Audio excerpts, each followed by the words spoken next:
దావీదు తన పాప రూపాన్ని చూశాడు. అయ్యో, నేనేనా ఇంత దారుణమైన పని చేసింది? పొరుగువాని భార్యను ఆశించడమే తప్పైతే ఆమెను ఆశించి ఆమెను చెరపటమే కాకుండా ఆమె భర్తను కూడా చంపించాను. నేనేనా ఇంత దుర్మార్గం చేసిందని ఏడ్చి పశ్చాత్తాపపడి దేవుని కాళ్ళు గట్టిగా పట్టుకున్నాడు. ఏమని అడుగుతాడో తెలుసా? నువ్వు నన్ను ముట్టొద్దయ్యా, ఈ సోపుతో నన్ను గడుగు అంటాడు.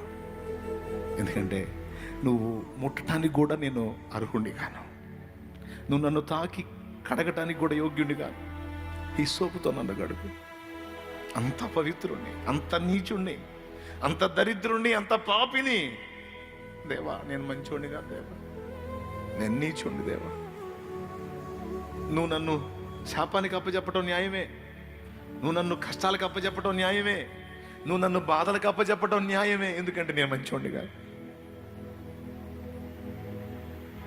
ఎంత వినయం! తప్పు జరిగినా, పొరపాటు పడినా, తేడా పడినా ప్రవక్త వచ్చి గద్దించగానే ప్రవక్తను ఏదో చేయమని ఆజ్ఞాపించలేదు, అహంకారంగా ప్రవర్తించను లేదు. కానీ పశ్చాత్తాపంతో, అయ్యో నా పాపం నా దేవుడికి మరుగై ఉండలేదే, ప్రవక్తగా చెప్పి నన్ను నా దగ్గరికి పంపించాడా?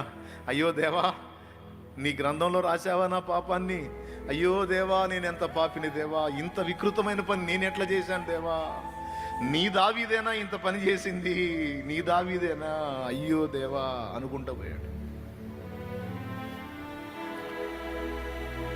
అంత వినయం కలిగిన వాడు కాబట్టి ఆ తప్పుని కనికరించి, కడిగి శుద్ధీకరించి, కొద్దిగా పనిష్మెంట్ ఇచ్చి తర్వాత తిరిగి దావీదును హక్కును చేర్చుకున్నాడు దేవుడు. ఇంకా చెప్పాలంటే ఆయన నరమాత్రుడుగా, మానవమాత్రుడుగా భూమి మీదకి వచ్చినప్పుడు ఆయన దావీదు కుమారుడా అనిపించుకోవడానికి ఇష్టపడ్డాడు. ఎందుకని దావీదు కుమారుడా అనిపించుకోవడానికి ఇష్టపడ్డాడు?